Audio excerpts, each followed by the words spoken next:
The Love, Chapter 1, read by the author. Chapter 1, Asking the Imam to Pray for America. On April 9, 2012, I was born into a family that included a member who was a 9/11 survivor. On my second birthday, my father took me to One Liberty Plaza, where he worked as a security guard from 2001 to 2014. That day, he recollected the events of the most tragic morning in American history. It was September 11, 2001.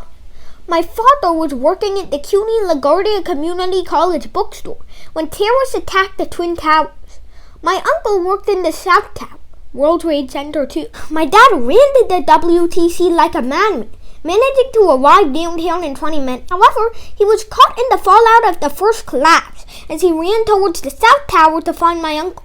My dad couldn't outrun the smoke and crawled under a van to avoid the debris. The air had turned black. He started choking and his eyes burned.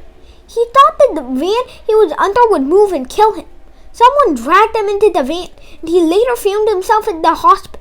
In panic, he fled the hospital and ran towards the Twin Towers again, with the hope of seeing my uncle, his younger brother.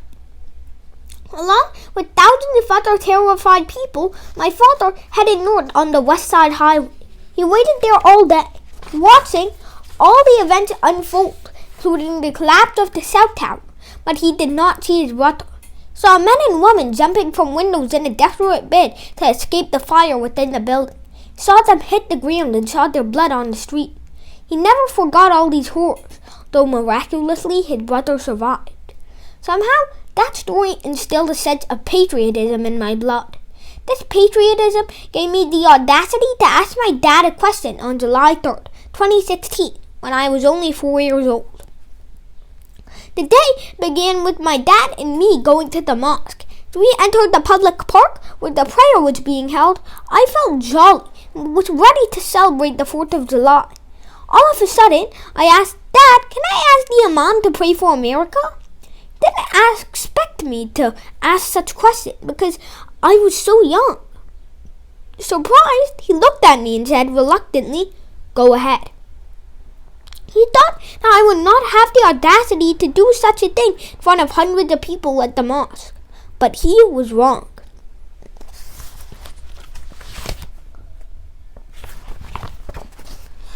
In the middle of the prayer, I stood up and shouted, "Excuse me, Imam, can you please pray for my country, the United States of America, because tomorrow's the 4th of July? As expected, the Imam ignored me, and I sat back down. On the way home, I was very sad and wouldn't talk. My dad asked me why I was so sad, and I said, "Dad, why didn't the Imam pray for my country in his monazah?" When the Imam refused to pray for America, I wrote a letter to George Washington, who was long passed. "Dear Founding Father, I'm writing this letter to say sorry. I'm sorry for the Imam. He failed to pray for America. Please forgive the Imam for his ignorance. On behalf of 1.7 billion Muslims, I will pray for my country, the United States of America. Forgive the Imam," my dad said. After we arrived at home, Dad wanted me to solve some problems with him. However, he realized that my mind was elsewhere. So he asked me, "Why aren't you paying attention?" Once again, my response shocked him. "Dad, I want to write a letter to George Washington." "Why?" "I think the Founding Father deserves an apology from the Imam. But since the Imam will never apologize, I will apologize on behalf of the Imam and 1.7, now 2 billion Muslims."